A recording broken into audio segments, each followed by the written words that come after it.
Donc bonjour à tous. Nous sommes voisins sur le campus, mais nous ne nous connaissons pas du tout, je crois. Donc je suis au laboratoire d'écologie à Pine, à peu près 500 mètres d'ici, si vous allez vers l'Isère, en ligne droite. Donc aujourd'hui, je vais vous parler des travaux que nous faisons sur des questions d'adaptation au changement climatique, et en particulier ce qui va concerner ce qu'on peut faire pour prendre des décisions sur, donc je ne m'intéresserai pas au processus de décision, mais aller vers des paysages qui nous permettraient de nous adapter au changement climatique en utilisant en fait ce que la nature sait faire pour les humains. Donc, si vous voulez un résumé en une phrase de ma présentation, c'est ça. Donc bon, ça a été déjà largement couvert par la première présentation de Martial. Nous sommes aujourd'hui dans une crise multifacette. Il y en a plein d'éléments, en particulier les crises du climat et de la biodiversité qui sont en fait intimement liées, d'une part du fait des causes de l'une, des effets de l'une sur l'autre, et aussi parce que en fait, ces crises, en fait, elles partagent leurs causes profondes qui ont trait à, en gros, le modèle global de société où nous sommes, économique, financier, politique, etc. Et donc ça, à la base, c'est une assez mauvaise nouvelle, mais il y a quand même une bonne nouvelle avec ça, c'est que en résolvant les causes profondes, en fait, on a quand même des chances d'avancer dans plusieurs crises à la fois.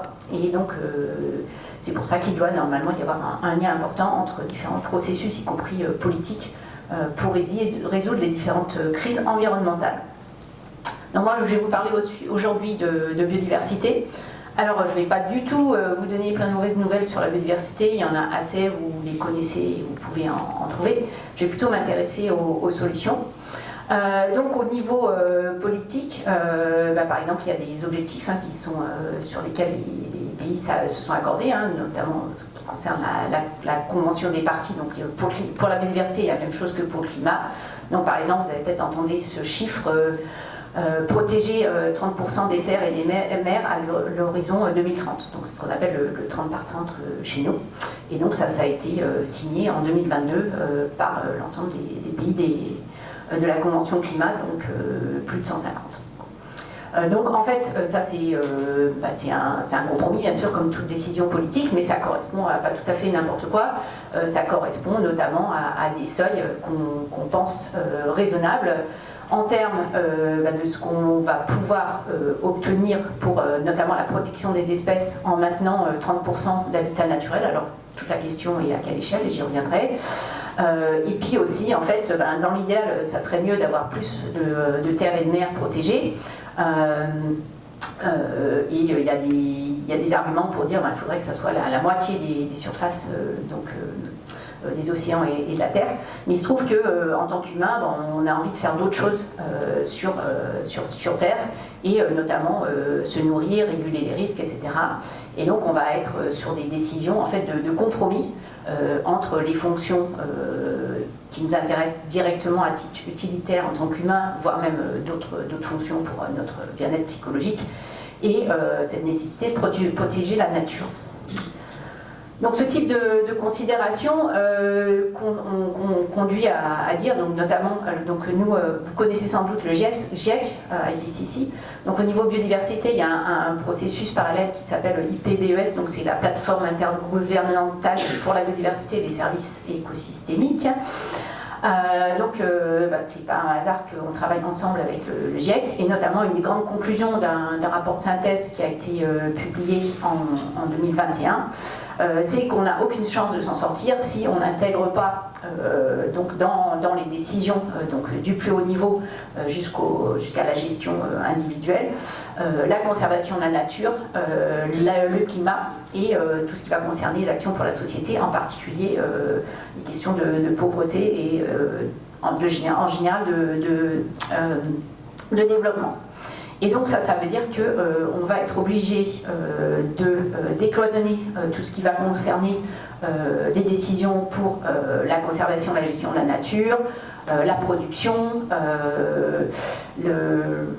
tout ce qui va être décision de développement urbain, etc., etc. Et bref, avoir une approche système, une approche intégrée. Donc ça, c'est sous-jacent à tout ce que je vais vous présenter. Et en particulier, ça nous dit qu'il faut que ce soit aussi intégré dans l'espace, pas juste décloisonné au niveau politique et décisionnel. Donc ce dont je vais vous parler aujourd'hui dans ce contexte-là, c'est ce que nous appelons les solutions basées sur la nature pour l'adaptation au climat. Donc vous avez peut-être entendu parler, en France, on parle de solutions fondées sur la nature souvent. Ça a été... c'est des choses qui remontent en fait à des rapports pour le développement déjà au début des années 2000 par la Banque mondiale et qui s'est au fur et à mesure élaboré. Vous êtes certainement au courant que par exemple là on parle souvent des exemples assez emblématiques comme maintenir ou restaurer des mangroves où la végétation côtière, ça permet de protéger contre les tempêtes. La même chose pour les crues avec les zones humides, les arbres le long des rivières, les arbres ici en montagne dans notre région, les arbres qui stabilisent les pentes ou qui nous protègent des avalanches. Et puis, donc ça a été mentionné aussi, la nature en ville. Donc ça, c'est des solutions fondées sur la nature qui sont à peu près classiques. Cette notion, donc, et ainsi que le fait que la végétation et les sols nous aident en fait à réduire les concentrations de CO2 dans l'atmosphère via la séquestration du carbone, c'est des solutions qui sont plus connues. Néanmoins, ce à quoi on arrive en pensant de façon un peu plus avancée à l'adaptation, à la fois en prenant en compte les connaissances qu'on a en biologie, en écologie, et aussi des connaissances sur les relations des humains à la nature, c'est que les écosystèmes, donc des écosystèmes en bon état et leur biodiversité, peuvent aussi contribuer à l'adaptation par deux choses.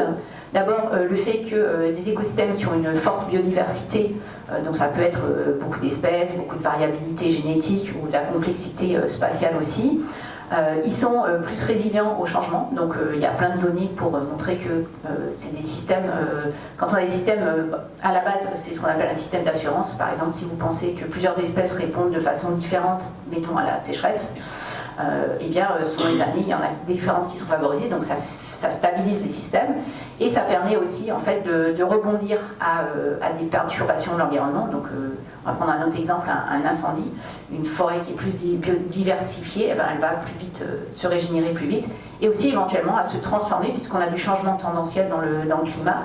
Donc il y a des choses, si je reprends l'exemple de la forêt, on sait pertinemment que dans les Alpes, en particulier ici et partout, on n'aura pas les mêmes forêts dans l'avenir, il y a des espèces qui ne vont pas tenir le choc. Donc ça, c'est des choses que permet la biodiversité. Et puis, du point de vue social, vous savez mieux que moi que les humains développent des relations avec leur environnement, des valeurs et des usages. Et donc, la biodiversité, en fait, c'est vu comme une ressource pour s'adapter au changement climatique, développer, bien sûr, des nouvelles cultures pour l'alimentation, mais aussi, ça va jusqu'à, en fait, réimaginer nos relations à la nature. Donc, tout ça, c'est ce que la nature peut contribuer à l'adaptation des humains au changement climatique. Alors tout ça, nous, avec les approches que nous menons, et notamment des travaux qui ont été réalisés ici entre le LECA et IGE dans le cadre d'un projet qui s'appelle Portal, on peut par exemple modéliser où est-ce qu'on pourrait avoir ce type de solution à des échelles très larges. Donc j'ai pris l'arc alpin ici, donc la thèse de Titouan Dougo, où sans aller dans les détails de cette diapo, c'est pour vous dire qu'on peut faire des travaux à large échelle. On peut en fait identifier quelles seraient les zones de priorité pour, par exemple, développer de l'agroécologie, planter des arbres, etc., pour ici, dans cet exemple, répondre en fait au risque accru de sécheresse. Donc ça, on sait à peu près faire, et ça, c'est en fait, on projette où est-ce que ça serait le mieux de... Mais en vérité, quand on va vouloir donc gérer l'adaptation au changement climatique, les choses elles ne se passent pas à cette échelle-là, peut-être parfois à des niveaux politiques, et je vous laisse votre propre opinion si ça marche ou pas, opinion ou connaissance. En réalité, il y a quand même beaucoup de choses qui se passent à des échelles qui sont plus restreintes, et en gros, ce que je vais appeler ici, sans préciser exactement l'échelle, l'échelle des paysages.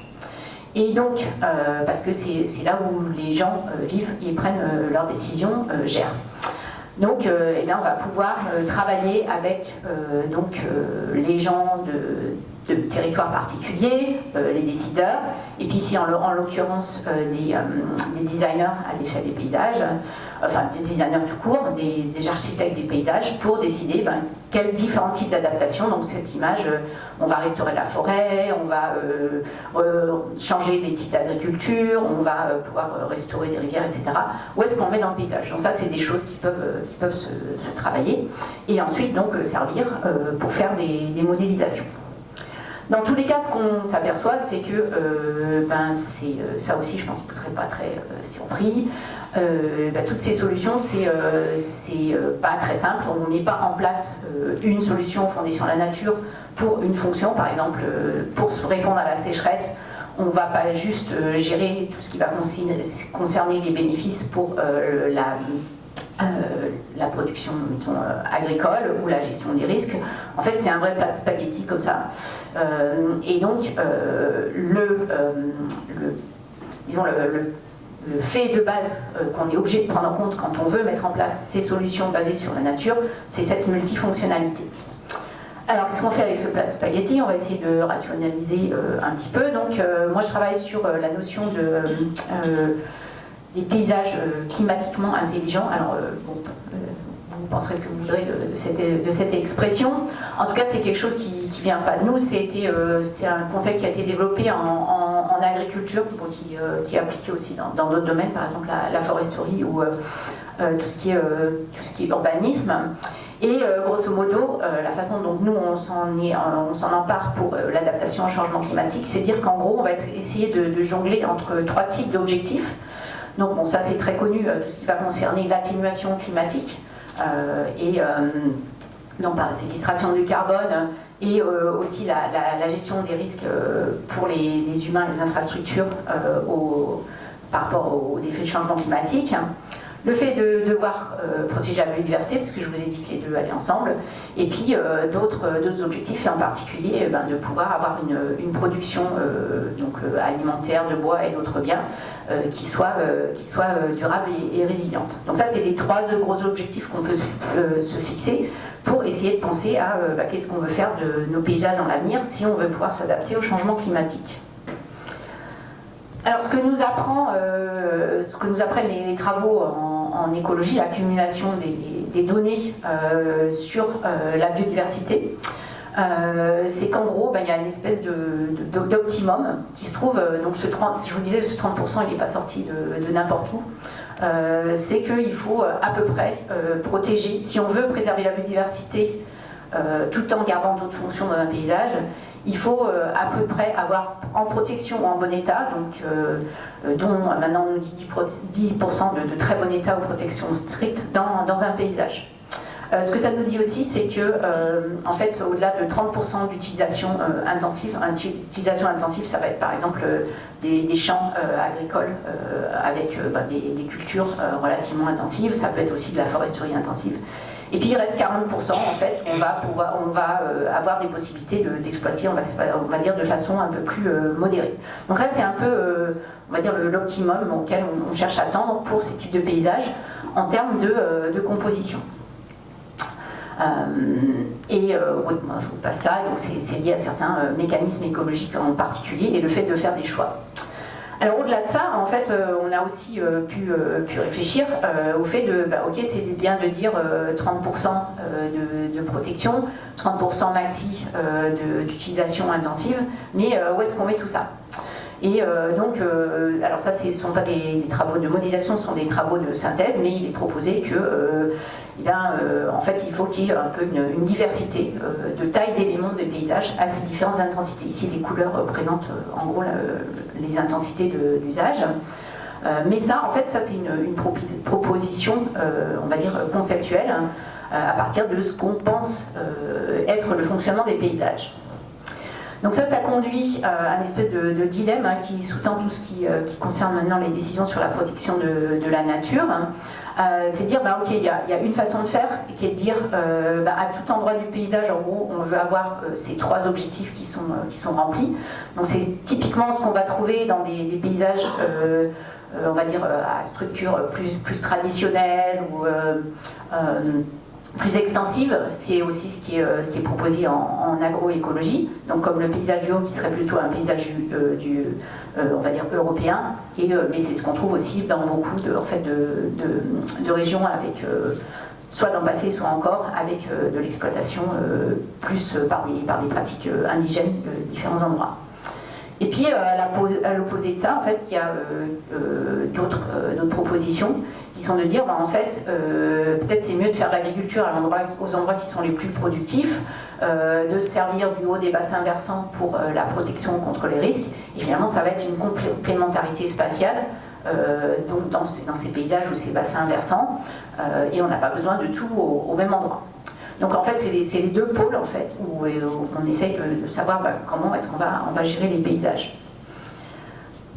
Alors pourquoi ça c'est important? Donc je vais vous expliquer ce petit graphique très simplifié. Donc sur ce graphique, on montre en allant du bas vers le haut des paysages avec de plus en plus d'arbres. Donc c'est les taches vertes. Donc quand on augmente les arbres dans un paysage, on va augmenter la séquestration du carbone. Pour beaucoup d'espèces, on va donc leur donner plus d'habitat, donc favoriser la biodiversité. On augmente des fonctions de régulation des risques, par exemple les crues ou l'érosion des pentes. Mais il y a un petit inconvénient, c'est si on est dans une région où le climat le permet, ça augmente le risque d'incendie, puisque c'est les arbres qui brûlent. Si vous comparez maintenant donc la gauche et la droite de ce petit graphique, en fait on a la même surface entre la gauche et la droite pour les mêmes niveaux, les mêmes niveaux totaux d'arbres. Et donc ça va correspondre grosso modo à une même capacité à séquestrer le carbone. Par contre, en fait, en vérité, selon les espèces, par exemple, si elles peuvent se déplacer ou non dans un paysage, donc il y a des oiseaux qui peuvent voler entre mes différents groupes d'arbres. Par contre, si je suis une petite fourmi, c'est un peu plus compliqué. Ça va être plus ou moins bénéfique une version ou l'autre. Et selon, en fait, en vérité, c'est pas vraiment sûr, selon l'agencement de ces groupes d'arbres dans le paysage, ce que ça va faire pour la régulation des risques. Et en tout cas, par contre, ça va décroître le risque. Donc si je vais de gauche à droite, donc c'est plus groupé ou moins groupé, donc mes deux extrêmes de paysage. Par contre, ce qui est clair, c'est que ça va diminuer la propagation des incendies. Donc tout ça pour vous dire que en fait, c'est pas innocent de comment en fait vont être non seulement composer les paysages, donc les fameux 30%, etc., mais en fait la façon dont ça se présente dans le paysage, est-ce qu'on a des gros morceaux, des petits morceaux, ou un mélange des deux. Donc ça fait partie en fait des choses qui sont des fonds de recherche actuels pour nous, parce qu'il y a un certain nombre de mécanismes en fait écologiques qui font que les éléments d'un paysage ils interagissent entre eux. Donc il va y avoir des mouvements d'individus, d'espèces, des mouvements aussi des flux de matière, des flux d'énergie, et dont il faut en fait tenir compte pour essayer de savoir quels sont les principes en fait pour gérer les paysages, pour nos objectifs d'adaptation. Et pour ça, en fait, on n'a pas pour l'instant de corpus de connaissances qui nous permettent de donner vraiment des réponses. Et j'ai oublié de dire que ça sera forcément selon le contexte. Donc pour ça, nous on travaille avec, entre autres, alors oui, on ne peut pas expérimenter sur des paysages, on peut éventuellement en comparer, mais on peut aussi se servir de la modélisation donc pour faire ce qu'on appelle de l'expérimentation in silico. Ou par exemple, donc, si vous revenez à mon petit graphique que j'avais avec mes arbres plus ou moins groupés, et où il y en a plus ou moins, on peut comparer donc, mes deux extrêmes de paysage pour donc des niveaux d'intensité de gestion, et donc si vous repensiez aux arbres, qui est quand même très, très caricatural, on va dire plus ou moins de nature dans le paysage, on va comparer en fait des configurations où on ségrège les fonctions dans l'espace et des configurations où on les mélange. Et donc ce que représentent donc ces petits graphique ici. Ouais, finalement, le pointeur, je le voulais bien, autant pis, je me débrouillais. C'est en fait les bénéfices de différentes configurations de paysages simulés donc pour différentes fonctions qu'on peut attendre. Donc, séquestration du carbone, une modélisation assez simple des bénéfices pour les activités, pour les activités récréatives de plein air, et puis d'autres fonctions, donc support de la production comme la pollinisation, la régulation de la qualité de l'eau via la rétention de l'azote dans la végétation et l'érosion. Et donc dans ce petit graphique, grosso modo, plus la surface est grande, plus on a de total de ces fonctions. Donc vous voyez, et ça c'est pas une surprise, que moins on a, plus on a un paysage avec de la nature protégée, donc moins intensif, donc plus la surface est grande, ça on le savait. Ce qui est plus intéressant, c'est de comparer le bas et le haut, qui compare donc le paysage à grains fins, donc où c'est mélangé, et le paysage où c'est ségrégé. Et pour les fonctions que je vous ai choisies, proposées, vous voyez, en particulier c'est très visible, et en fait les effets sont interactifs, donc ils sont plus prononcés sur des paysages à exploitation intensive. Le carré il est plus gros quand on a le grain fin. Donc on peut donc obtenir ce type de résultat. Je précise immédiatement que ça va dépendre des fonctions que vous mettez dans la simulation. Mais pour vous dire, on peut en fait obtenir des résultats de ce type. Alors ça c'était très, très simplifié. En vérité, les paysages, c'est pas c'était avec des configurations, c'était pas tout à fait des carrés avec les arbres, mais c'était quand même assez simplifié. En vérité, en fait, on va travailler sur des paysages qui sont plus complexes, et on va s'intéresser donc à ce qu'on va appeler leur connectivité écologique. Typiquement le long par exemple de corridors, le long d'une rivière ou des haies dans un paysage agricole, et on va regarder en fait comment ça va affecter selon la configuration, mais surtout comment on va pouvoir mieux restaurer ces éléments de nature dans un paysage selon où on les met et selon ce à quoi on souhaite bénéficier, donc par exemple différentes espèces, des pollinisateurs ou peut-être le plaisir des humains par leurs activités dans la nature. Donc ça, on peut le faire aussi avec des dispositifs de simulation qui sont similaires, mais qui nous permettent en fait de créer des paysages donc, où ces éléments de nature, les trucs verts là dans les graphiques, ils sont disposés différemment. Donc par exemple à gauche c'est un peu de nature partout, donc pensez à un paysage avec des haies, des petits bosquets d'arbres, etc. Où on dit en fait non, on veut de l'exploitation relativement intensive dans certaines zones et puis on met la nature dans les coins. Et donc selon les impacts auxquels on s'intéresse, notamment les groupes d'espèces, on va voir qu'il y a des éléments de biodiversité qui ont absolument besoin de gros patchs d'habitat. Parce que c'est des espèces qui ont besoin pour se nourrir et qui se déplacent pas forcément facilement, comme par exemple les amphibiens, même si vous les voyez écrasés sur les routes, en réalité ils se déplacent pas beaucoup. Ils ont besoin en fait de gros morceaux, alors que par exemple les pollinisateurs en fait ils ont besoin d'avoir plein de petits bouts d'habitat partout. Et puis dans les représentations qu'on a prises de l'attractivité des paysages pour les activités récréatives, donc notamment le fait que, alors après vous verrez ce que vous en pensez vous-même, mais on va dire en moyenne dans les gens qui sont étudiés en Europe, en général un seul arbre ça ne nous fait pas tellement plaisir, on a besoin de se retrouver dans une ambiance forestière, d'où le fait que c'est mieux avec des plus gros morceaux de forêt. Donc tout ça on le met ensemble et on essaye de voir les bénéfices multiples, puisque je vous ai dit ce qu'on veut c'est la multifonctionnalité.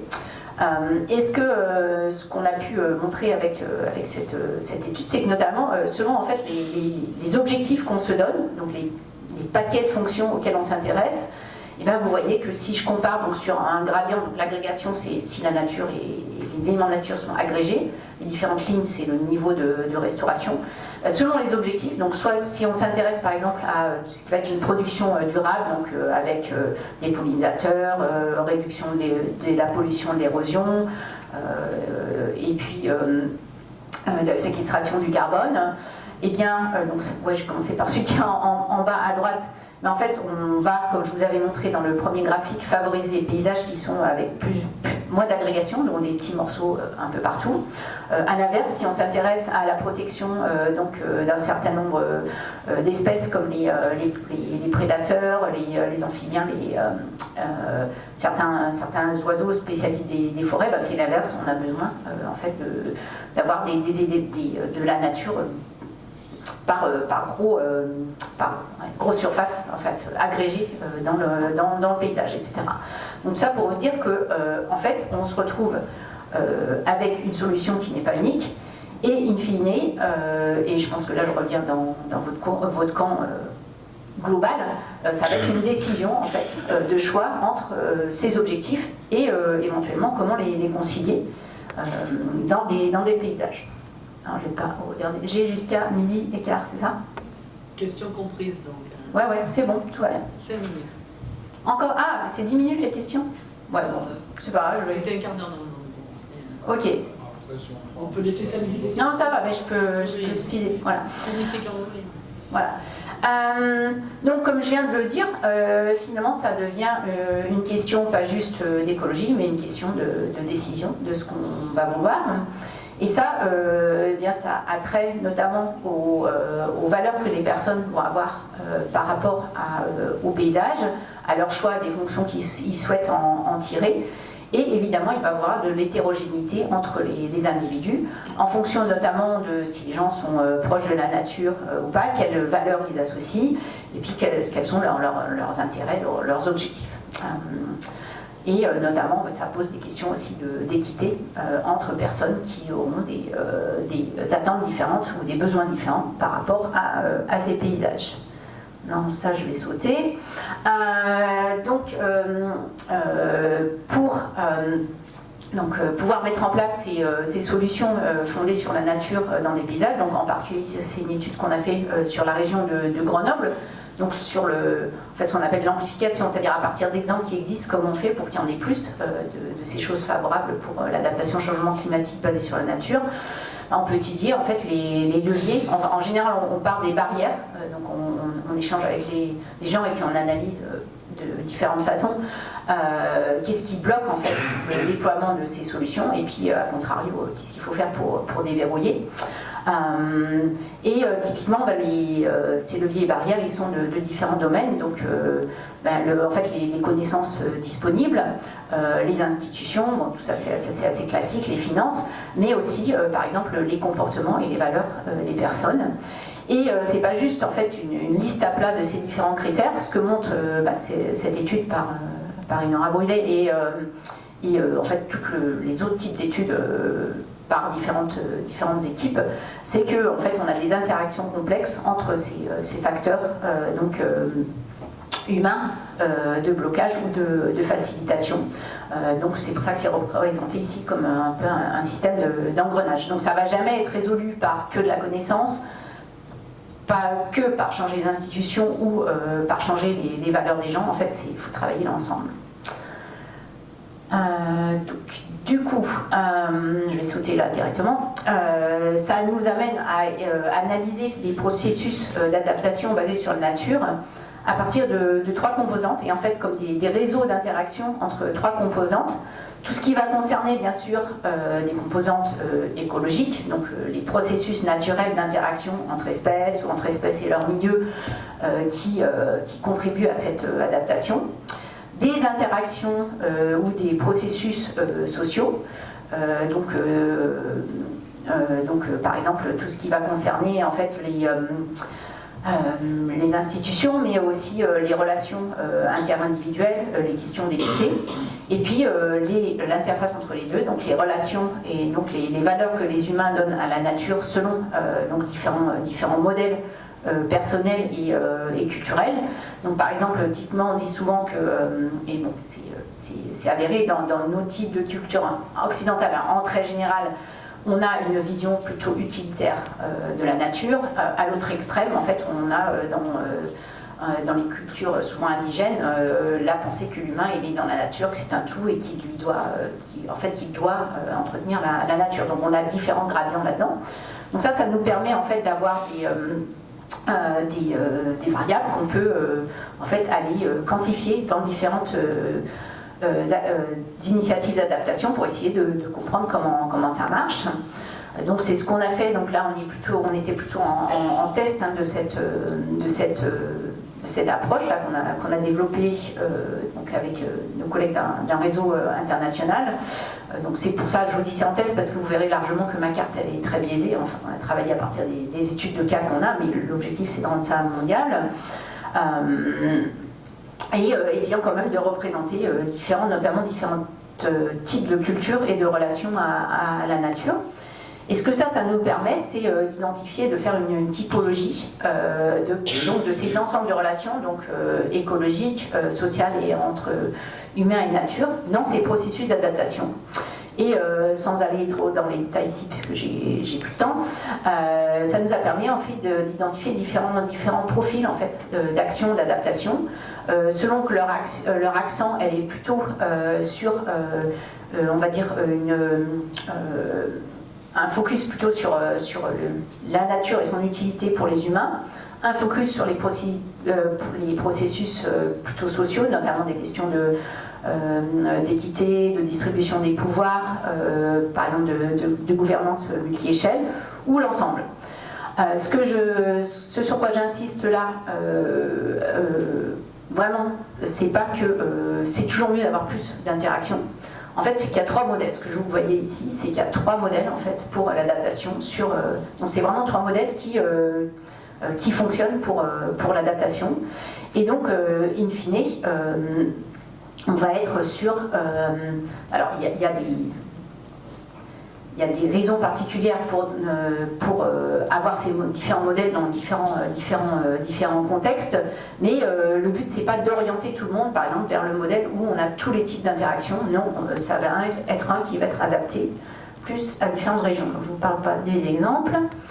Donc si je vous résume ce que j'ai essayé de vous dire, donc les crises environnementales actuelles, donc elles sont toutes conjointes, puis il faut s'y adresser avec une approche intégrée, et donc à l'intérieur de territoires.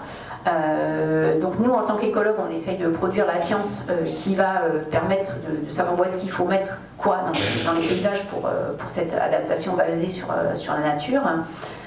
Mais ce qu'on voit surtout quand on va dans des travaux plus intégrateurs qui prennent en compte la dimension sociale, ça va demander en fait d'intensifier les relations sociales, les relations entre humains et la nature pour en fait favoriser ce qui dans la nature nous permet de nous adapter. Voilà. Donc, je suis ravie de vos questions par avance.